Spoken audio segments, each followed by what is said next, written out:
This week on the Baseline Podcast, Josh and I are back talking college football.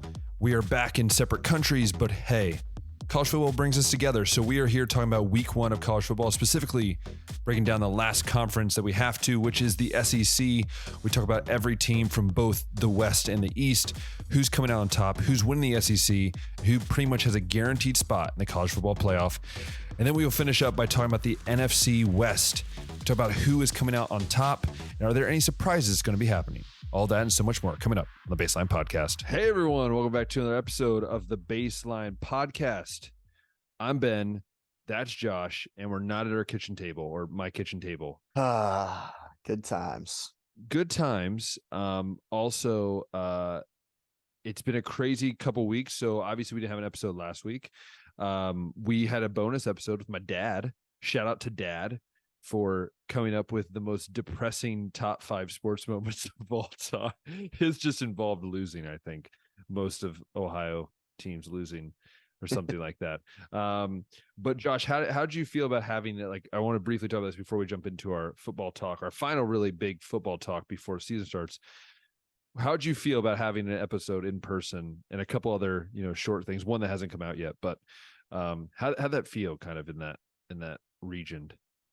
I think it was a lot more fun. You don't have to try to coordinate time zones. You don't have to worry about technology maybe lagging behind or internet going out entirely. And I think it's just easier to have a conversation in person than over a screen anyways. So I enjoyed it. I wish we could do more, but until you move back to Ohio permanently, I guess it'll never happen. But I will say that it makes it like that much more special when there's like that chance where I am in town and we can kind of make it. Like, I think that makes it more, I think, kind of cool, I think, in a way.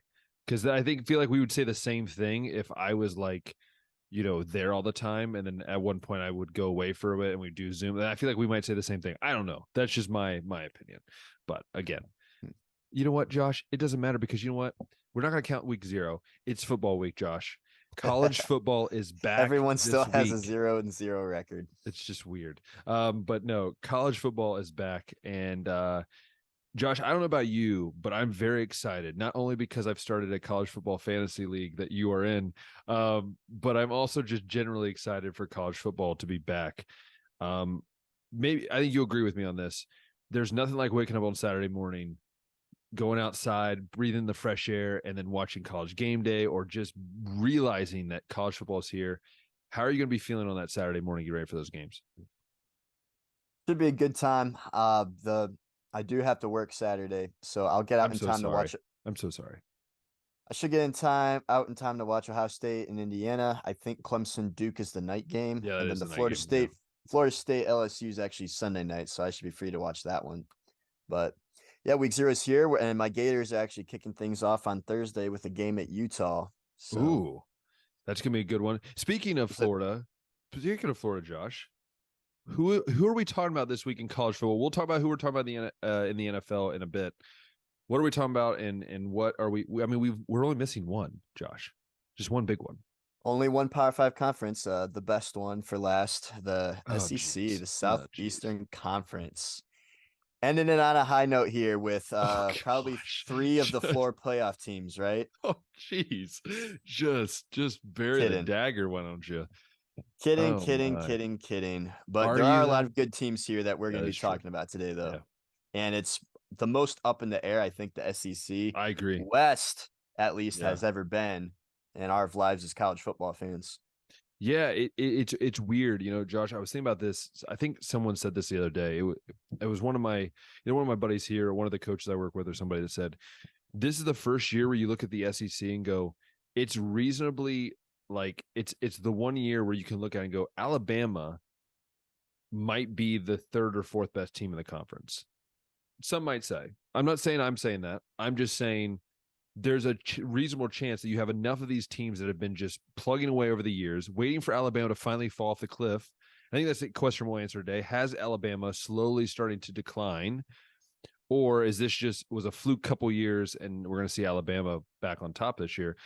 That's the question we're going to aim for today. But Josh, I love the SEC because I feel like every year it's just like this boxing match like this boxing series where they just slug at each other, and whoever survives, whoever can sustain the Georgia punches and the Alabama punches, they have a chance. But it is always ends up being kind of that Georgia, Alabama, maybe Florida this year, Josh, maybe Florida. We don't know. But give me your first takes on the SEC, and because you're more of an SEC guy than I am, so I want to kind of hear your takes on the conference, and maybe how do you want to start this conversation?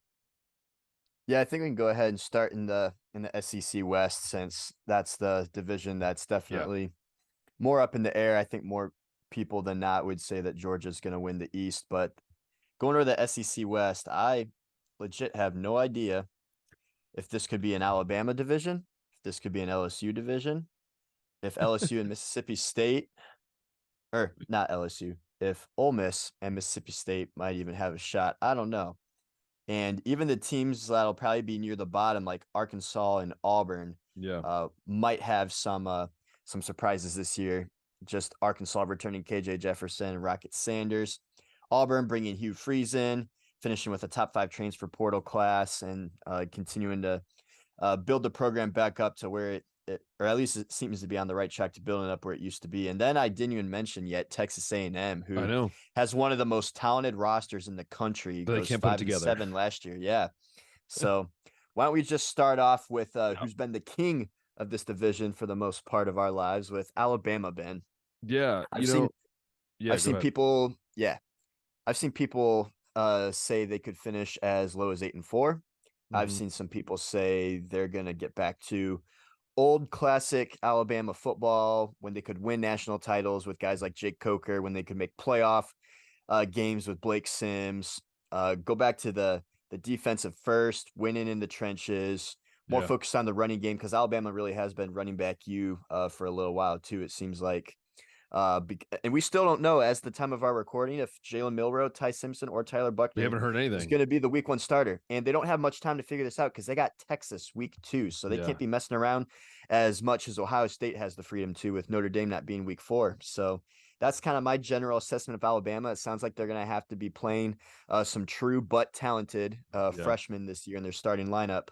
But this team doesn't lack talent. There's 5 stars all over the place. I think they're out of 3 of their last 4 classes have been the 3 highest in Alabama history. And even like just on the defensive line at the edge, even losing Will Anderson, I think they got 6 5-stars alone at the edge. So talent's there, but Texas A&M had some talent last year, but this is also a much more stable system, I think. We also got new coordinators, Tommy Rees and Kevin Steele, who have kind of been rejects at their programs. I think they could have taken him or leaving him. So it's a really interesting year for Alabama and Nick Saban, Ben. And I'm not really sure where I fall, but maybe I can figure it out through our discussion, my prediction for this season for him. Yeah, Alabama is one of those teams where I feel like every time you doubt them, like how many times, Josh, in the last, 8-9 years where we've been like, well, Alabama's not the same. They're a little different. They're not going to be the same Alabama. And we get our butts handed to us. And like, this is the thing. Alabama can go 10-2 and it's a sucky year for them, right? Most teams, when you go 10-2, 9-3, you're making money and you're getting more guys that come to your school. Alabama's the opposite. You go to 10-2, now people are like, well, is Alabama still the place to be? Is Nick Saban, should he retire? Like, if there's one thing I've learned, Josh, now I've heard all the same things you have. They could be 8-4, 9-3.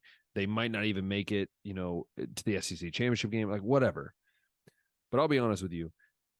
I've done this millions of times where I've went against Nick Saban. And for me, it's hard to look at the West and go, is there someone that right now I stare at those standings and go, this team is clearly better than Alabama.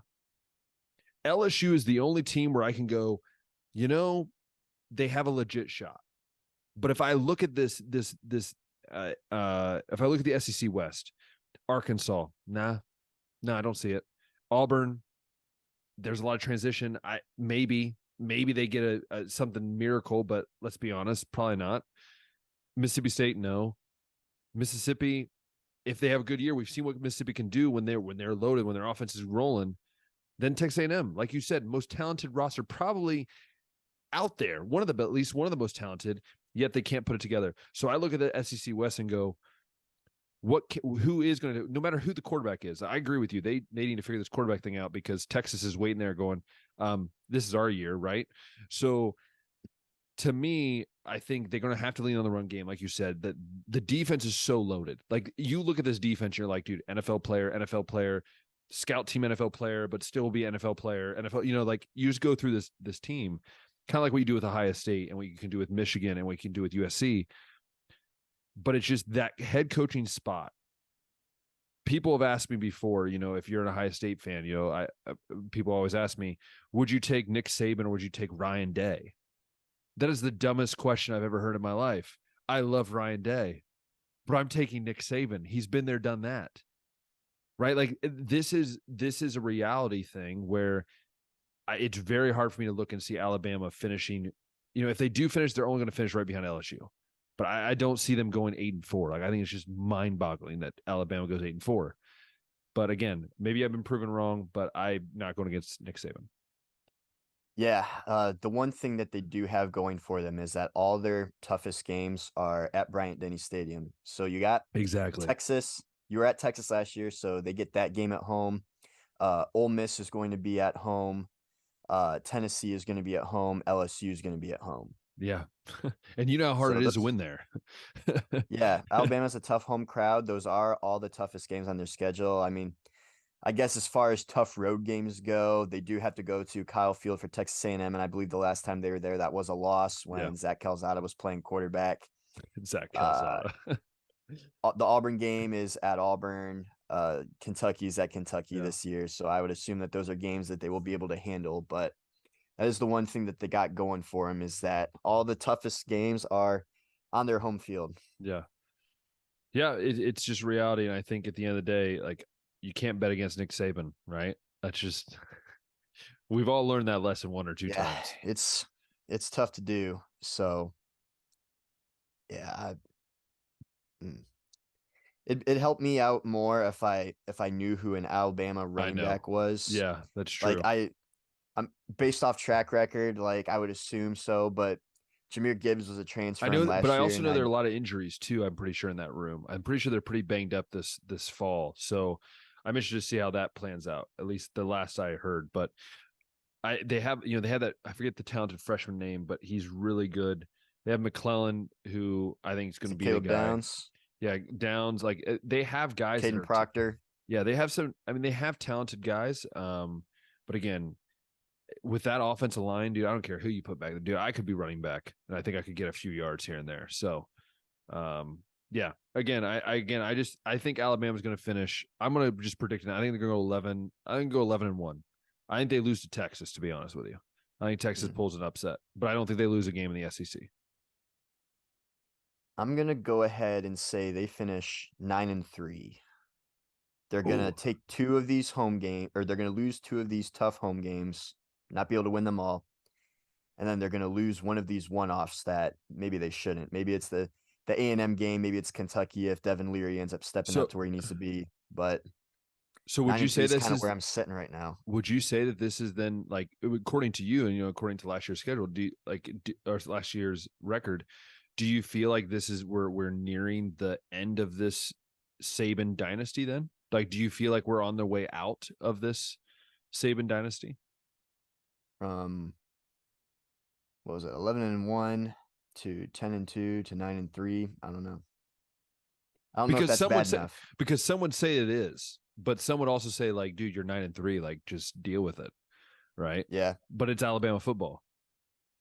Yeah, the other side of the coin, I brought up that they've been able to win without stud quarterbacks in the past, but when you look at all the national championship quarterbacks the last several years, I mean, I know Stetson Bennett, say what you want about him, but his numbers were really good. He did really well in Todd Monken's system. He also made an NFL roster, so. And he also was drafted, in the 4th round. You got Joe Burrow, you got Trevor Lawrence, you got Deshaun Watson. All these big-time QBs have won national titles, and I think the reason Alabama has shifted to the big-time quarterback offense is because they've had to keep up with the times, and unless Jalen Milroe or Tyler Buckner, or whoever it is, ends up being way above average, which I'm not sure they will in the situations that I've seen, I'm gonna go ahead and go 9-3, and I hate doing that, but right now there's just nothing to No, I suggest get to it. me otherwise. I'm just an I optimist. can't do it. Yeah. So why don't we go ahead to LSU, the team that everybody Yeah. else is saying that could maybe win this division, if not Alabama. Yeah. And in Brian Kelly's first season last year, there's a lot to love. Love their There's quarterback. a Love their lot of quarterback. growth from a lot of growth from that week 1 loss to Florida State, where they basically did everything they possibly could to lose the game and still had a shot to win it at the end. And you're right, in a conference that doesn't have a lot of returning quarterbacks, LSU does have one with Stud, Jaden man. Daniels, who He's a I stud. think has the second highest Heisman odds this season, and a lot of other young talent around him, like Malik Neighbors, who I'm really high on this season, and um, Mason Taylor at tight end, and then you got Harold Perkins and Mason Smith, and they added some top guys in the transfer portal too. I think they finished with the second best overall class, just bringing in guys like Denver Harris, who was one of those highly touted A&M recruits that's going to be playing corner over them for now. And I think they got 8 or 9 other 4-stars. So Yeah. it's all highly sought after guys. And the returning quarterback there is super huge too. Brian Kelly's doing some good work over there so far. Yeah, it is one of those things where I think Brian Kelly, I will be the first one to admit, Josh, I will be the first one to admit. And I think you know this because it was on this show. I doubted him going to LSU. I made it I very did too. I made it very vocal that I said this is going to be a flop. And I got to It give did credit. not look good. No, and I got to give credit where credit is due. Brian Kelly has went down there and said, I'm going to make this, I'm going to prove to everyone that I'm not just a, Cincinnati, Notre Dame kind of guy where I'm just like this, north of the Mississippi and all I care about is Midwest football. He proved he can go in the SEC, not only recruit guys, recruit transfers, not only that, but say, hey, I'm going to put a team out there that's going to be competing with the best in the SEC. And LSU might be getting close to where they were with Joe Burrow. I'm not saying they're close to that. I'm just saying they're on their way upwards again. But again, I just like this team. I love this, the way they've been able to develop a quarterback like Daniels, who, to be honest, I think I wouldn't be shocked if he wins the Heisman. I mean, just because he has that kind of that flair that I think you look for. Because we all know they hate giving a Heisman to 2 years in a row because they don't want to break Archie's record. So we all know how hard that's going to be. But I look at LSU. I think the one concern I have is can they keep the consistency from last year to this year? Has the defense gotten any better? Will the offense play more consistently throughout the year, especially later stages in the year? And then the game, any of these big games they have this year, like, are they willing to, to put it all on the line to go out and win the games? Because I agree. I think LSU, they could win the SEC West easily. I think they could. If they run the table, they could be that team that goes and faces Georgia, probably gets obliterated by Georgia, but still goes and faces the giant that it is Georgia. So for me, I think LSU, to me, is the second best, in my opinion, in the SEC West beyond Alabama.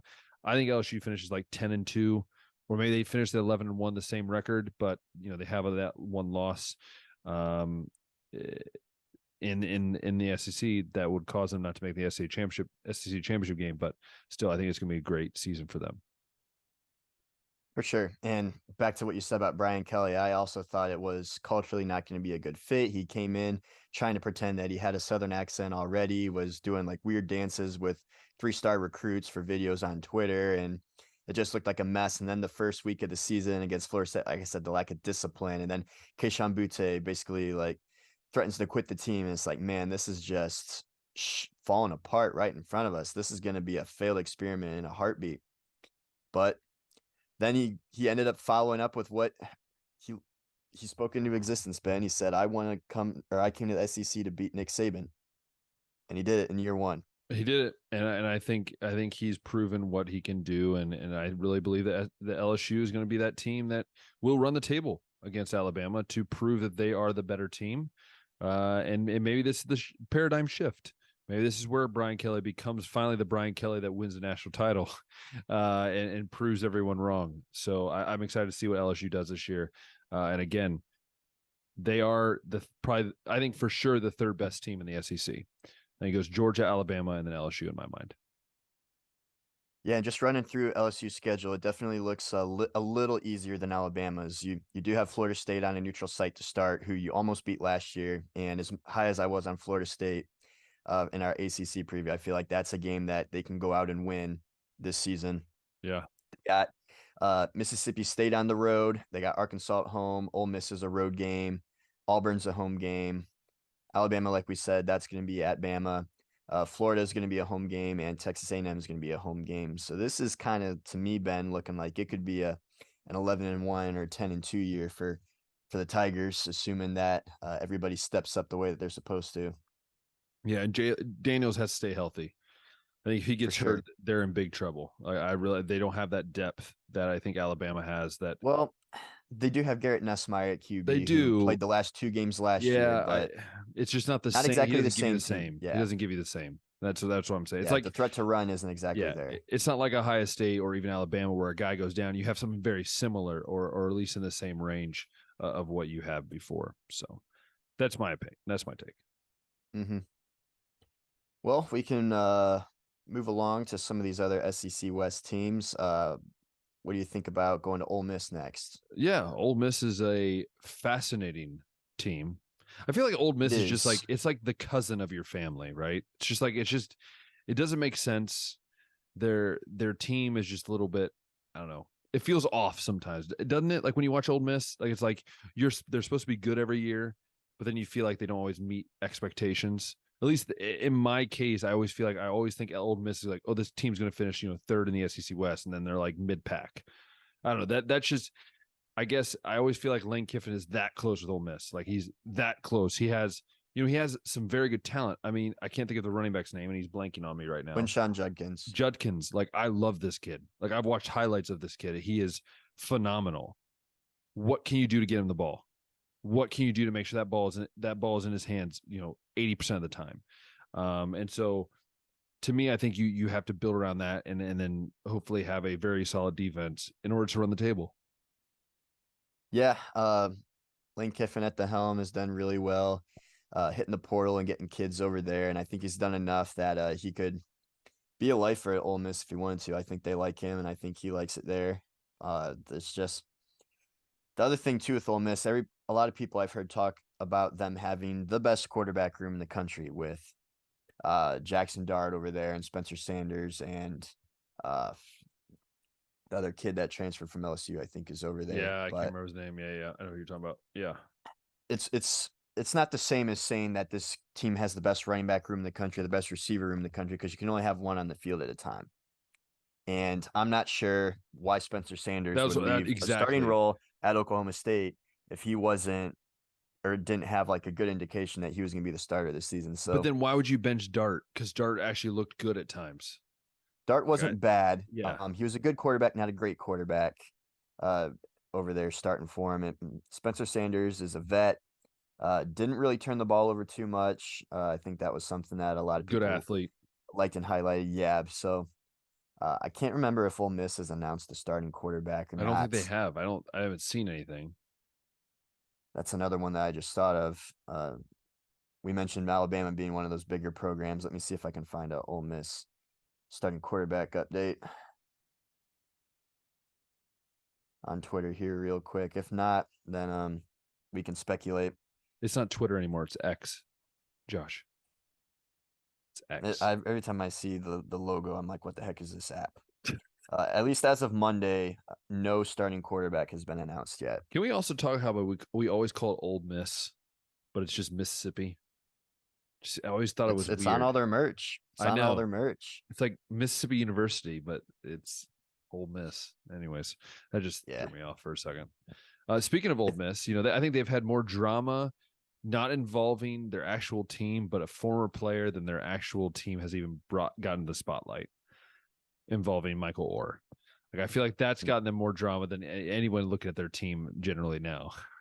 Mm-hmm. Yeah, that situation we'll see how it plays out. But nutcase. It's weird, yeah. Two rich people wanting to fight. What's new? Hey, check out this schedule, by the way. So out of conference, Yeah, I they do looked have at it. Tulane.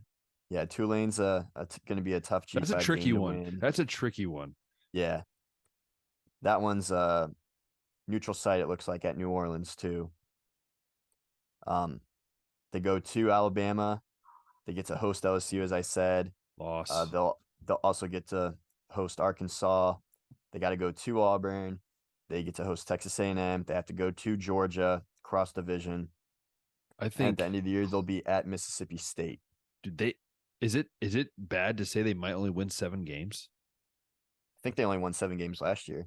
Like I 8-4, 7-5. I'm looking at that. I'm looking at that schedule. I mean, they might even go 6-6, but I don't think they're going like 8-4 or anything. Now that I think about that schedule again, they might go 8-5 last year. They might go 7-5 in the regular season. I don't see them. There's a lot of tough games in there. Yeah. It was weird last year, I know, with all the Lane Kiffin to Auburn drama, and then they were just losing games at the end of the year that they probably shouldn't have. It was like, well, looks like Lane's checked out and he's going to be out of here. Yeah, they lost their last 4 games last year. Lost to Bama, lost to Arkansas, lost to Mississippi State, lost the bowl game to Texas Tech. So could have been some injuries. Not really sure. I don't remember what was going on other than the Lane Kiffin drama, so I just assumed that he was done. But yeah, there could be 5 losses on this schedule. That's going to be a tough season for this team. That's just like, to me, I don't know what they, I guess just have to play and see what happens with them, see how they can maybe make a difference, I guess. Yeah, I would definitely count LSU and Alabama as definite losses. Tulane's one of those teams that could be a loss. Arkansas has enough offensive power to be a loss. If Texas A&M can flip the script, that's a loss. And Georgia absolutely is a loss. Oh, for sure. Yeah. And Mississippi State's not going to be an easy rivalry game either, but I'm kind of seeing like 7-5 right now, but we'll see what happens. Yeah. I'm going 7-5 probably. That's right. I think I'm leaning towards, at least. Why don't we stay in the state of Mississippi and discuss some Mississippi states? Oh, Mississippi State. This is, I'll go ahead and say, my dark horse. Oh, is it? If you were to come up with a dark horse. And the reason why, even though I know they have first-year head coach Zach Arnett, they have also a returning starting quarterback, and a returning starting quarterback that's thrown a lot of yards and won a lot of games. It's Will Rogers. Yep. They also have so much veteran depth around. Like, we love the returning production stats. This team, I think, has 19 of its 22 starters back, and most of them, if not all of them, are all seniors. So I assume that because these guys are old, there's going to be some discipline. There's going to be, old, old, you're a senior, you're old. But this also could mean they weren't talented enough to make the jump to the NFL. So there's that side of the coin too. But running through the schedule, Ben, for Mississippi State, at least, it's kind of the same as Ole Miss is, except they don't have the Tulane game out of conference. They play Arizona instead. And instead of Georgia cross division, they play South Carolina. They play Western Michigan. Oh, that's just so gross in the middle of the year. Sorry. Western Michigan, middle of the season, yeah. It's just like those SEC, it just grosses me out. Yeah, and then they get a Southern Miss out of conference as well. That's the so FCS game, if you will. That used to be an FCS game, but I think the schedule is really favorable for them too, Ben. What any impressions on Mississippi State? What are you hearing? What are you seeing? I mean, I look at their schedule. Like, if I go back to their schedule here, I think Mississippi State. I mean, also, doesn't it feel like Rodgers has been around for like 8 years? I feel like he's been around forever, so long. Yeah, like, 13,000 career passing yards, I think. That's nuts. Like that. That's really nuts. Jeez. I think, you look at the teams they're playing, like Arizona's a win, Southeast Louisiana win, LSU is probably a loss. South Carolina, I think they can maybe squeak down. It's at home, so they can probably win that one. Alabama loss. They beat Western Michigan, which, by the way, they go to Western Michigan, I believe, which is just weird. That is actually a home game for them, Mississippi State. Sorry, never mind. I'm looking at it upside down. Sorry. No, they do not have. They do not have. They have to. Yeah, sorry, I looked at it wrong. They have to go to South Carolina. Where South Carolina? Yeah, they have to go to South Carolina. But I look at this. And I really, you could see 9 wins, 8, 9 wins. I mean, it's not. It's not. If everything goes Impossible to as good as possible, I think the ceiling for them is 9-3. Yeah. So again, I think it's very possible, but yeah, I don't know. I don't know where they'll probably be middle of the pack, most likely. But again, when you have Will Rogers, you have guys that have been there for years. You know, there's something that I always tell people. I don't care how crazy this NIL stuff gets. When you have people that have been at your program for 3-4 years, it's always going to be worth way more than some 5-star punk that, you know, is making $1 million a year. It's just, they've been there, they've done it, they know how to do it. And 5-star punk, get off my lawn, Ben. Yeah, get off my lawn. Sorry, David Cohn, I stole it. It's the Hungarian lawn, so it's different.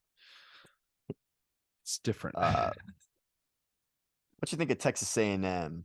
Because, like we mentioned, I feel like do we even have to talk about them? Because it's what's going to happen. We know what's going to happen, Josh. We know what's going to happen, Josh. They're going to have be so. They got to improve from 5-7 though, right? They're not an AP top 25 team. Yeah. Like, it's not the same as most A&M seasons. Yep. This is the thing, though. This is the thing. Also, they are ranked actually 23rd. Are they? They did make it? Yeah.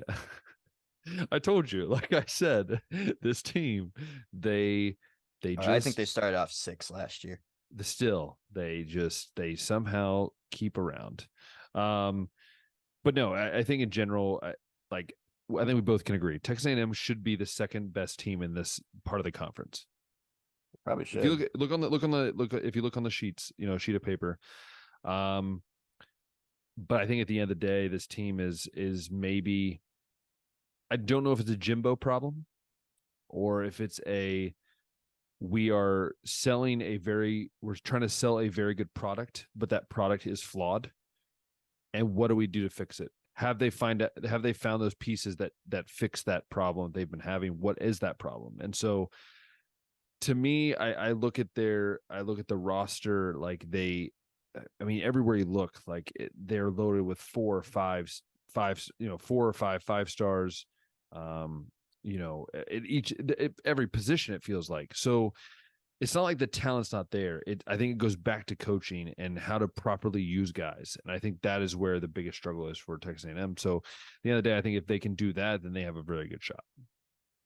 One other thing that I think is going to make a difference is that they got Connor Wegman playing quarterback this year. He was 3rd on the depth chart last year as I believe a true freshman.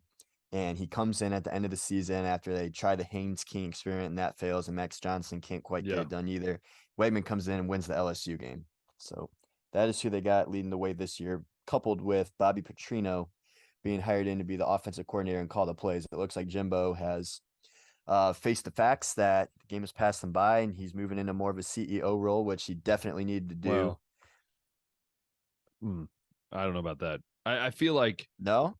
This is the thing. I want to say that, but I'm looking at my own Ohio State that I root for. Ryan Day they've already come out and said Ryan Day is going to be calling most of the plays, even though he's hired Brian Hartline, a guy who is obviously a guy that they're very high on.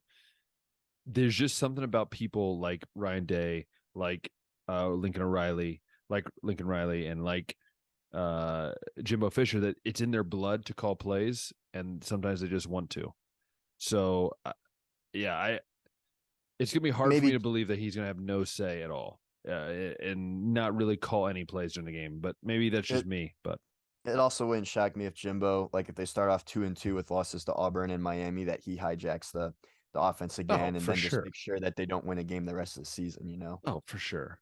I mean, the dude's getting paid what, like $80 million over 8 years or whatever it is. The buyout is always discussed. Yeah, it was like something in the 70s. He's a genius. He's a genius.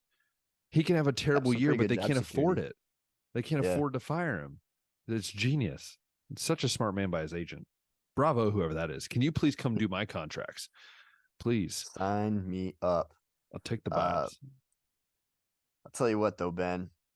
The schedule looks tougher for an A&M than what it probably is. Yeah. But I would think they got to improve from 5-7. But let me tell you these games. They got Miami on the road.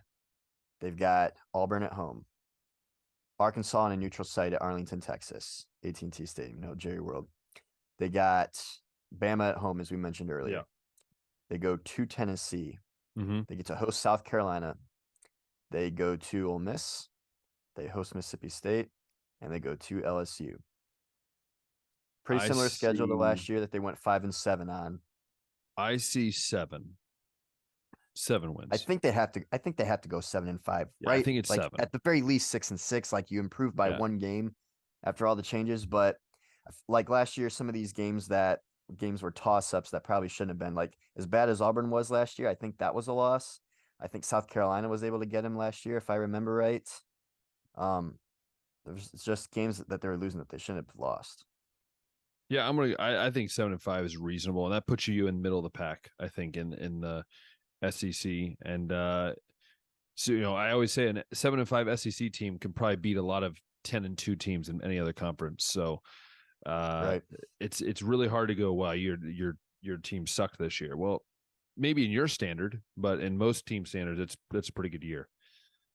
Yeah, I'm not ready to call any big jump, and Texas A&M has always been a team of disappointment as it is, but I think 5-7 is about as bad as it can get, and I don't think that they'll go 5-7 again. Imagine Ohio State or Michigan or Alabama going 5-7. You might as well have riots in the streets.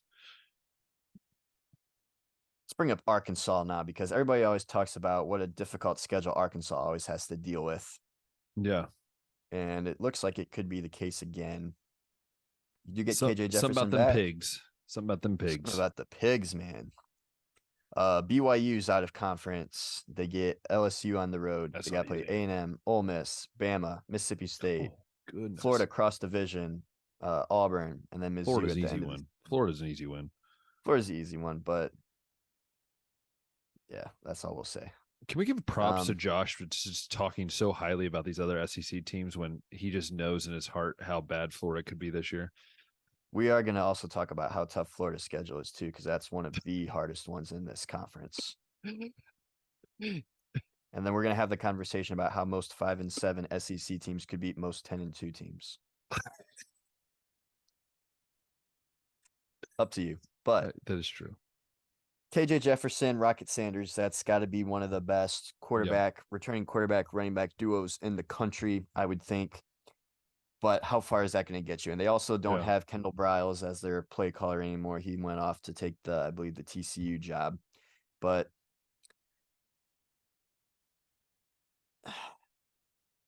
last year I was actually really high in Arkansas, and they ended up not being. Yes. You were very high on that. So I'm seeing more of like a 6-6. That's Arkansas exactly what I don't really know. I think 6. I think they make it to a bowl game, but I think that's about the peak. Like I don't see them dominating. Like I just feel like they remind me a lot of like a kind of a, I don't know, kind of trying to think of compare in the Big Ten. Maybe like back a few years ago, like a Michigan State team back in the early 2010s, Wisconsin team that's like good enough.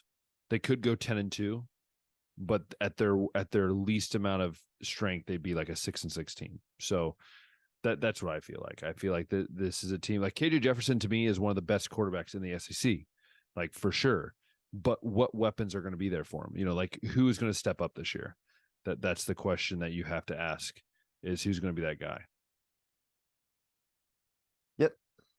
And finally, we'll end the SEC West with Auburn, who might be the most improved. This could be the most improved conference or team in this conference after going 5-7 last year and kind of hitting rock bottom like what Texas A&M did. And actually, Jake picked Auburn to beat Alabama in their SEC preview. He said that's the first time in his media career that he's done that, and I don't know why he chose this year of all years to do it. Just not going to happen. I'm sorry, just not. I mean, you look at their schedule. They have UMass, dangerous game. I'm telling you. Do you see who their quarterback is now? It's the former quarterback from Clemson, that Ukalama Mamamea or whatever his name is, and he had like a really good game last game. So UMass could be a challenge there, Crane boys. I'm just saying. They have California, who's always a interesting competition, even though they're not that great. Samford. Then they have Texas A&M on the road. They have Georgia at home. that's about all I can say about that. They have LSU on the road. They have Mississippi at home, Mississippi State at home, on the road at Vanderbilt. Dangerous place to play. They're down there in Vandy. Arkansas on the road, and then New Mexico State at home and Alabama at home. I think that maybe five or 6 wins, maybe a little bit more, maybe 7. Yeah, it's tough to say.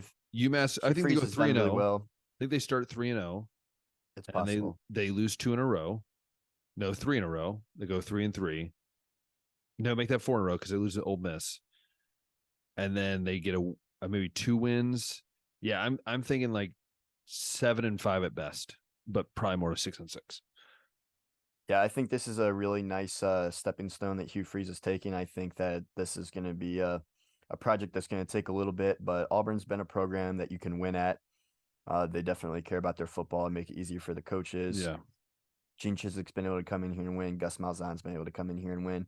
Tommy Tuberville was winning over there. The program's bigger than most of the coaches. Now they actually got a coach that can do stuff. That was making Liberty a winning program and was winning at Ole Miss and beating Bama. So I think there's definitely a lot to look forward to for Auburn fans. But Peyton Thorne leading the way this year out of Michigan State for them. And just as we've said basically about all the other teams, the schedule's difficult, even with just the 8 conference games that the SEC has and the FCS gimme game. Yeah. Usually it's still, there's nothing easy about going through it collectively. So yeah, I'm kind of with you. I think 7-5 might be a ceiling here, but I feel like we've said everybody's going to be about 500 and someone has to finish under 500 in this conference, I think, mathematically speaking. So it could be Arkansas. It could be Ole Miss. It could be Auburn. Yeah. I don't know. We'll just have to wait and see, I guess, as they say, right? Wait and see what happens. Wait and see what happens. So that's that pretty means much the West. Yeah. That means that we can move out east to the team that everybody is projecting to win the division, and that'd be Georgia, and for good reason. Not only are they back-to-back national champions, but when you look at your schedule, you kind of scratch your head and go, how is this even possible? Granted, they did take the Oklahoma game off because Oklahoma's coming over next year, but UT Martin, Ball State, South Carolina, UAB, Auburn, Kentucky, Vanderbilt, Florida, Mizzou, Ole Miss, Tennessee, Georgia Tech. Did they just like, just because they're champions, they just get like the easiest schedule of all time? Is that how it works? Here's the thing. The East is already the easier division, so that's a given. And then cross division, they play Auburn, who sometimes is good, but as we said right now, just had one of their worst seasons. They also play, at least this season, I don't know if this is the case all the time, but Ole Miss. And then Georgia Tech is a rivalry game, and Georgia Tech, as we know, has been near the bottom of basically the whole college football landscape for quite some time. So unless they get some kind of crazy out of conference game or like a cross division game, like with Auburn, they're having a better season than normal. It's going to be an easy schedule for them by default, basically. It would help if Florida, Missouri, South Carolina would just get a little bit better, just a little bit, a tad. And I think they are, but it's still not where it needs to be overall. Like, let's be honest. I think we can pencil in Georgia. Like right now, we should just pencil in. It's not quite the Big Ten West, but the SEC East is so pretty bad. close sometimes. It's so bad, dude. Yeah, so bad. So we might glance over a few of these teams. Hope no one's offended. We're just saying. It's just, we all kind of know what's going on. Back-to-back national champs that have continued to recruit top 5 classes. I mean, you look at this Georgia team. I mean, this Georgia team, I don't care, dude. I could be the quarterback of Georgia. Like, I legit could be the quarterback of Georgia, and I think I'd be successful. No, I think their defense is probably going to carry them a little bit more this year. I don't know. You can agree or disagree with me on that, but I think their defense is just, it might be like, I'm not saying they can't win with what they have on the offensive side, but I think their defense might be that, they might just do that, what they did a couple years ago, where they're only giving up like 6 points a game. So, they have McConkney coming back. I think that's his name. Lad McConkey back at receiver, Brock Bowers at tight end, Kendall Milton back at running back, and Carson Beck taking over at QB. That's the one thing everybody's super high on. I'm super high on him too. I just want to see him in action. Like, I've heard a lot of stuff. I want to see it. It's kind of like with Kyle McCord. I've seen it briefly. I want to see a total game in order for me to really understand, how good this guy is. Yeah. And the other thing too to note, no more Todd Monken, no more like air raid style offenses Yeah. over there. So it's Mike Bobo, who's been there in the past when Georgia Back in the was day. underachieving initially. Yeah. So I know that's something that people are pointing out, but I think they got enough returning on offense to be okay. And then, like I've said, Their defense is so it's tough. good. It's tough to go ahead and say that they're going to just reload the defense again, but they're able to do that in They do. 2022 Yeah. after 2021. So I assume they can do it again. I think Kirby Smart said they might not have as much pass rushing depth or talent, one of those two, as Oh, what you'd like to see shucks. at this moment. But yeah, Oh, shucks. we'll see if the linebackers and secondary pick up the slack if that's the case, or if someone emerges. But it is tough when you've had guys like Jordan Davis and Nolan Smith and Jalen Carter We down still have there, like trying to eligibility, replace guys Josh. like that. But We still have eligibility, Josh. I do. We So both could. You could be a cornerback. You could be a corner. I'll be a long snapper, and right. we can win it. We can win a ring. Maybe we can have a Rudy story. We'll have a movie called Josh. Oh, geez. What am I? Am I the little like the friend that gets beat up in the locker room all the time? Is that what I am? Is that the I don't character I know. play? Get Hey, whipped by the towel. I don't know. it's a Anyways, movie. We can write the role any way we want. yes, I will be the star quarterback that tears his ACL because he has bad knees. No, in general, yeah. Anyway, so let's move on from Georgia. I again, I don't know how much time you want to talk about it. The only other team that can win this division is Tennessee, I think. And that's a big if. We're about to find out if Tennessee's rise to the Stardom. maybe not the top, but back to where they've been in the past is because of Josh Heupel's offense and system, or if it's because of certain star players that have been there, like uh, Cedric Tillman and Yeah. Hendon Hooker comes in after being like at Virginia Tech for a little bit and really steps up. Uh, Joe Milton, who we've Yeah. seen fail at Michigan and initially fail as a starter at Tennessee before being benched for Hendon Hooker eventually, is getting a chance to start once again, Ben. And everybody says that he's one of the most talented quarterbacks in college football. They're saying watch out for a Heisman finalist, a first round pick. We all know that he can throw rockets, but we also know that he's not super accurate from watching him play normally. But he did have some solid stats last year in spot situations. I think he threw 10 touchdowns last year, filling in Yeah. for Hendon Hooker near the end of the season after he got hurt. Um, no more Jalen Hyatt and Cedric Tillman though, so we'll see how the recruiting development there has They gone. got But I McCoy. think They this got Brew is McCoy, who's we do have who's a stud.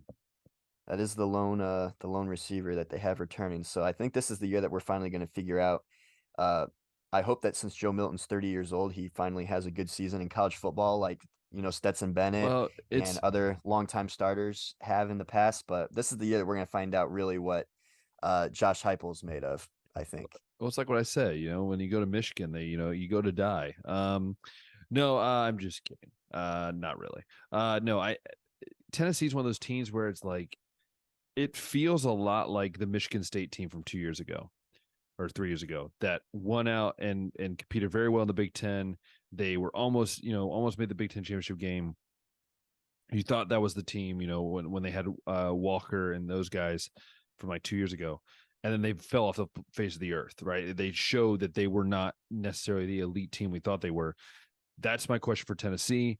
What is my personal belief? I think Tennessee is a 7-5, 8-4 team this year, and I think that's where they sit for the next few years, unless I'm proven differently. But I hope I am, but I doubt it. Yeah. Tennessee is one of those teams that also seems to get at least high end opponents. Like they always have to play Georgia and Alabama every year. Yeah, Like Georgia it's with kind of like being in the Arkansas. East. It's like Arkansas a little bit in a way. Yeah, Georgia like being an East opponent, and then Bama like the rivalry series right there. And outside of that, I mean, you got your Florida week 3 like usual. You do play Texas A&M cross division as well, and then it's basically just the rest of the SEC Yeah. East here. So out of conference games that they don't have to worry about are UConn, Virginia, and Austin, PA, and UTSA. Depending on what kind of quarterback we see from Joe Milton, Ben, I think that we could see maybe another 10-2 Tennessee season.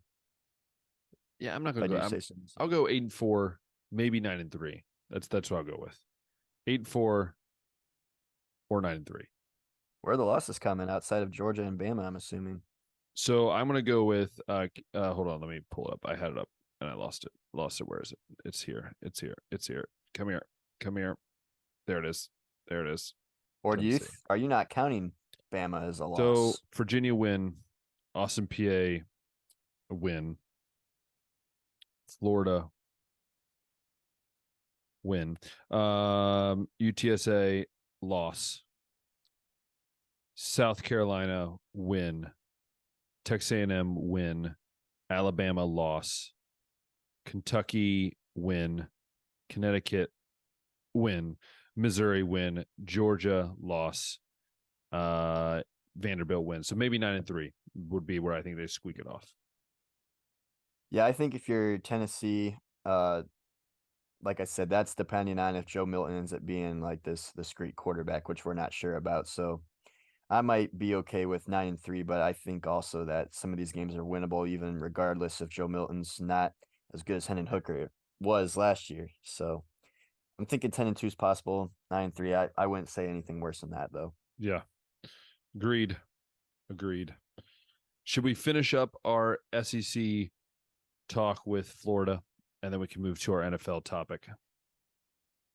You don't want to talk about South Carolina? Oh, I guess we did. I forgot about South Carolina. Sorry, South Carolina. Yeah, you always, man, the disrespect is unreal. But well, also South Carolina is so weird because it doesn't feel like an SEC school. It feels like it should be the ACC, just like where it's located. But that's just it's one of those. It's those teams like I was saying with Arkansas, where the schedule always seems tough for them. Yeah, that's true.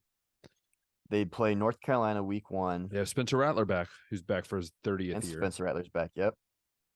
Last year they were able to win some of these games that we're going to mention that are going to be tough, but Clemson was a win last year. Yep. Let's see. They got to play Tennessee. That's going to be a tough one. Georgia, like you said, it's a tough one. North Carolina is going to be a tough out of conference game. Depending on what kind of version of Texas A&M we could get, that could be a tough game. Kentucky, like I said, Devin Leary ends up being a solid quarterback. That could be a tough game for them too. But I'm really high on South Carolina and what they've been building here. You got Juice Wells back, who should be one of the best receivers in the country. Spencer Rattler can keep things figured out. Near the end of last season, when they started really scoring a lot of points, it seemed like the talent's that was largely because of some development from him. Yeah. It's just there's a lot of games that they could lose on this schedule too. So I feel like I could go ahead and say they'll be around the 8-4 mark though. Yeah, I agree. I think they're going to be 8-4. I think 9-3 at the best. But again, I think if Spencer Rattler turns back to that number one recruit that he used to be, then I think anything's possible at that point. You know, if he turns out to have a Heisman worthy season, then that turns around your season, just like we saw with Hendon Hooker with Tennessee and some of these other guys. I think if you can get everything you can out of Rattler for this last year that he's there, then anything's possible. But again, I think that the ceiling for them is a 9-3 team. Yeah. That's pretty much everybody that I think we got Kentucky, we got Missouri, Vanderbilt, and Florida to discuss. Who would you like to go to? I think Florida. Just why don't we go to Florida? Because I feel like the other three, I feel like the other three we just combine and just say that Vanderbilt's going to be bad, Missouri is going to be and who's the other one I'm missing? Oh, Kentucky. They're losing Levis, so we have no idea what Kentucky's going to be like. Yeah, it's weird. People seem a lot more optimistic about Kentucky after Will Levis, who everyone insisted was a first-round pick last year, leaves which we both didn't. We did not, but that's how the media is talking about Kentucky, is like they could be maybe better this year, even with Will Levis gone. I'm like, you thought he was a first-round pick and he's gone, and they're replacing him with Devin Leary, granted, who we were both high on last year. Didn't live up to the hype, though. We're just bad, man. We're off. We're off at times. Yeah. Florida, though, since we're here, like I said, 4th overall pick in the draft, and they went 6-6 last year. And the schedule, once again, Ben, is looking pretty brutal. With Utah on the road to start, depending on if Cam Rising's playing that game or not, this game's probably already happened since we've talked to, or recorded this. So it's probably will come out a day after it's happened. So our prediction could be completely right or completely wrong. As it could have been completely right or completely wrong if we recorded before the game. That's true. That's very good point. Very good point. Wasn't thinking straight on that one. It's been a long day. Tennessee is a home game at least. That does not matter. Kentucky has been a team that's always given them problems, regardless of how good or bad they've been. That's also at Kentucky this year. South Carolina is at South Carolina. 3, 4. Georgia, as we know, is a neutral site game in Jacksonville. They get Arkansas at home. They got to go to LSU, and they end the year with Florida State, who's like near the top of college football. Dude, and run through here, Ben. I'm not seeing more than 6 wins. I have 6. You gave them 6. I have 6. I have. So I'll give you the 6. So they beat McNeese State, or to be honest, I would not be surprised if they lost to them just because it's Florida. McNeese State is a win. Charlotte's a win. Kentucky's a win. Vanderbilt's a win. Arkansas's a win. Missouri's a win. So that's 6. I think. They're beating Florida State then? No, sorry. South Carolina's a win. Dang. Dude, I'm being nice this year. I was really mean last year. I think I said they were going to be super nice, dude. They also lost to Vanderbilt last year too, and counting that as a win. I'm trying to help you out, man. Trying to be nice. I mean, I hope it's not hope. I hope it's not a 5-win season, but I think they scored like 10 points in their spring game, and Graham Mertz is gonna go ahead and be the starting quarterback this year. Graham Mertz. You go from Richardson to Graham Mertz. Let's just think about that for 1 second. Man, you remember freshman year Graham Mertz in the COVID season throwing 500 yards and 4 touchdowns and then getting COVID and never seen him again. Dude, I'm telling you, man, it wipes people out, man. But I'm just saying, it's funny how you go from a guy that runs like a 4.3 to someone who probably runs a 5.8, like maybe on a good day. I'm just saying, Josh, I'm sorry. It's just it's fun to see you in pain sometimes. I mean that the nicest way possible. It's going to be a tough way to go, and I don't think we have to say a ton about Kentucky. No. I think we pretty much hit the nail on the head with that. Missouri and Vanderbilt Will Levis. The same. So I've heard a lot of people say that Missouri could maybe not be a dark horse to win the division, but they had a lot of close losses last year that were like Kentucky was a 4-point loss. Florida was a 1-score loss. Georgia was a 1-score loss. Auburn was a 1-score loss. Yeah. So if they can, I don't know if there's any way they can maybe flip the script on some of those and maybe they come out with like 7-5. That's still not like really sleeper. But yeah, Vanderbilt's Vanderbilt. Yep. Like you said. And like we said with Kentucky, like defense is usually decent. They might be able to sneak a couple wins, but I'm not sure if Devin Leary is going to be any different than Will Levis this year at the moment. That's true.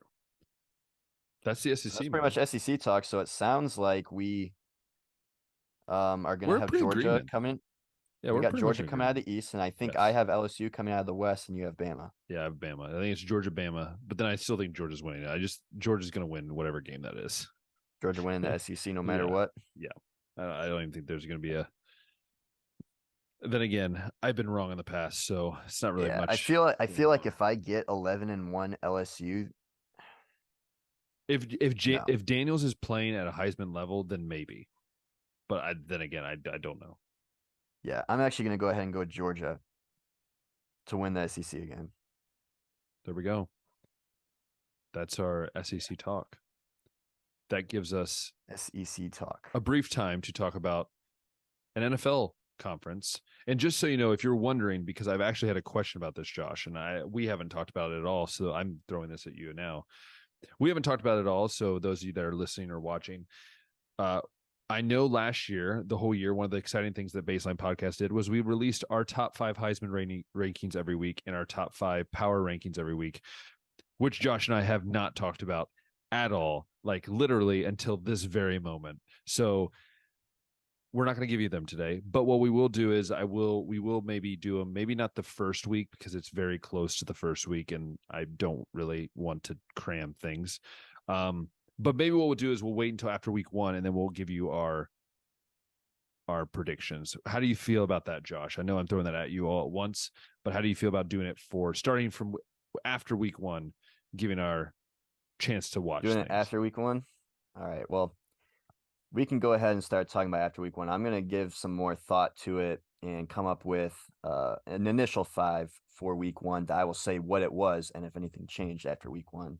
But I do need more time to think about it. Listen, I will say this. We can release, I think what we could do is we can release our top 5, even if it's just on Friday night or on Saturday morning. Instagram stories. We can, on the story, we can release it just as, hey, this was it. So we have proof. So we're not being jerks and we're not trying to cite it. So we'll give our power rankings and our Heisman list. So pay attention to the Instagram at baseline.podcast, where you can then catch up to the stories, especially if we will post on there, our top teams and our top Heisman candidates for week 1. And then week 2 starts, we will have more discussion. So anyways, Josh, let's talk about the NFL before we wrap up today.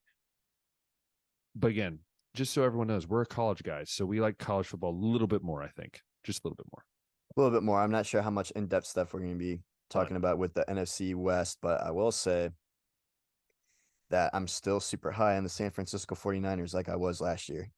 Even without Nick Bosa? Even without Nick Bosa, even without Trey Lance, I think that they will be okay. Trey Lance, that was the weirdest trade, by the way. Not that he got traded, but that the Cowboys picked him up. That's just the weird part.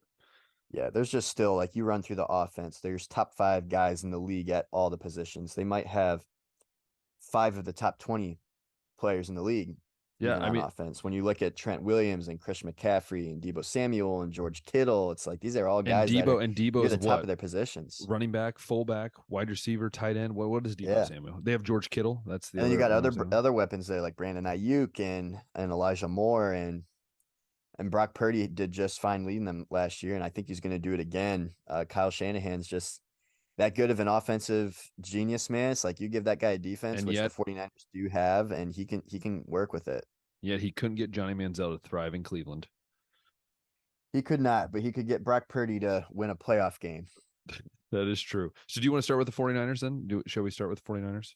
Yeah, I think I pretty much just said my whole summary of the 49ers. It's like this is just, even with Brock Purdy leading the way, no matter how you feel about him, that's just too good of an offense to say that it's going to be below average. Yeah, I mean, I think for me, the 49ers are always going to be that team that I think is always going to be dominant on the defense side of the ball, for sure. Like it's kind of old school 49ers football. Brock Purdy surprised me last year, and I think if he can stay healthy and be what he was last year with the weapons they have, this team should win. This team should win, 13 games. I think it's very possible they win 13 games. I have them winning the NFC West. Some might be shocked by that, but I again, it's just hard to go against that defense, and they're going to get the contract situation with Nick Bosa figured out. Like they have to, or else you're going to just ruin half your fan base. But I think that's going to be for sure. You have, like you said, one of the best multi-tool guy, actually 2 multi-tool guys in both McCaffrey, and you have Deebo Samuel, 2 guys that can do everything. So it's a very cool thing to see, and I'm excited to see what happens with them. So I have them actually winning the NFC West, like I said, and I think they'll finish around the 13-4 mark. Yeah, I'll go ahead and read some stuff on the schedule real quick. It looks like they could maybe start off 4-0, and they play the Steelers, Rams, Giants, and Cardinals to start before before hosting Dallas for Sunday Night Football, which also could be a win. True. But then they got to go, along with that Dallas game, then they go to Cleveland, to Minnesota, host Cincinnati, go to Jacksonville. After that, they get a home game with the Bucs, which should be an easy win. They got to go to Seattle, to Philly, host Seattle again, and then they kind of ended off with some easier games with the Cardinals. The Ravens should be the only tough one in there. Then the Commanders and the Rams again. So I might go 12-5 here, 13-4 with you as well. I think they're winning the division regardless because I think they're the best team in this division. Yeah, for sure. I agree with you. I think their schedule is I like, if you're an NFL team and you have a balanced schedule, that's nice. Not too many hard games in the front, not too many hard games in the back. I think that really helps a lot of teams, I think, keep competitive in the league. For sure. Now this might be where we differ. I'm assuming that we're both, well, maybe not. I was just going to point out that the Rams do have Matt Stafford and Cooper Kupp back and healthy, but I'm not sure that that's going to be enough to overtake what Seattle has been building with this receiver room that they got and Geno Smith resurrecting his career and two young running backs with Zach Charbonnet and Kenneth Walker back there. Yeah, I was thinking about that. This is the tough one. When I was thinking about the NFC West, who do I go with? Right? Like, do you go with the Rams, who had the veteran, I think, presence, right? But is Cooper Kupp, even last year, he didn't seem the same as his really record-breaking year. Again, I don't know. Like, wide receivers are weird in the sense that if they're not consistent, you never know what you're going to get. Obviously, that's what that means. But to me, the only thing that worries me about the Seahawks is obviously Smith and Jigba is out for 4 to 5 weeks. That's a rough, you spend a first round pick on him.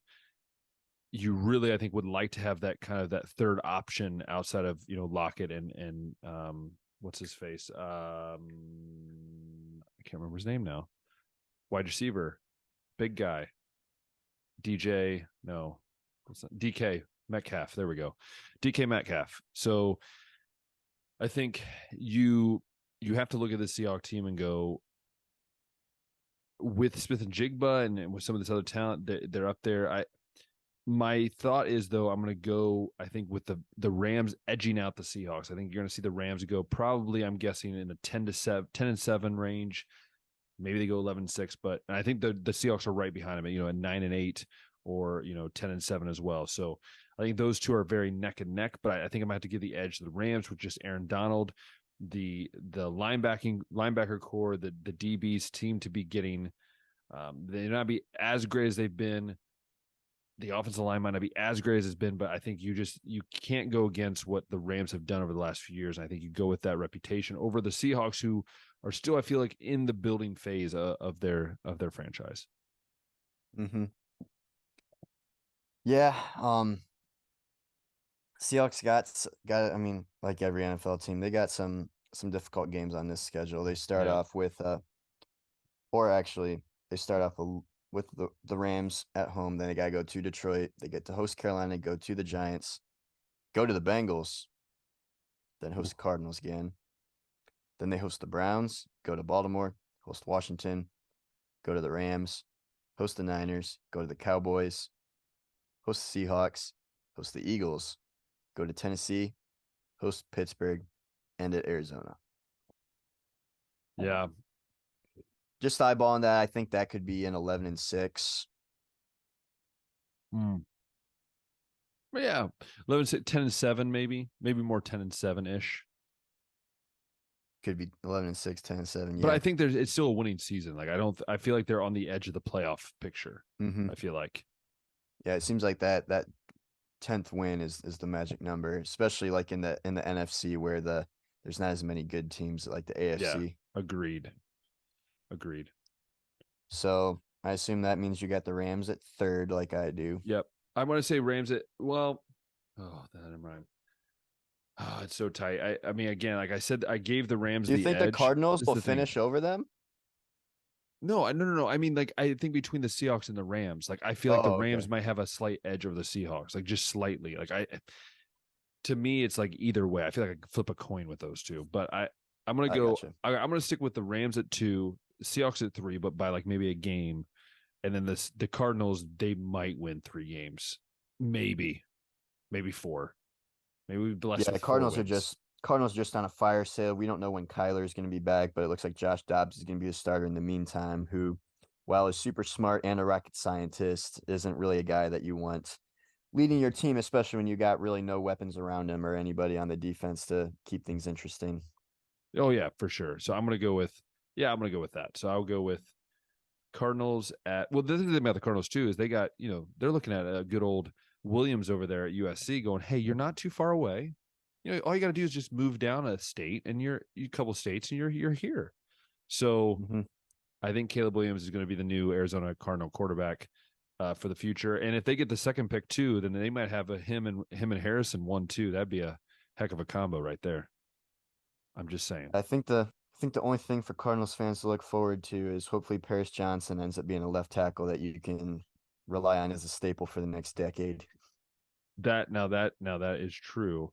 What are your thoughts on what the Cardinals have done? Have they done enough right now, or do you still feel like they need to do more?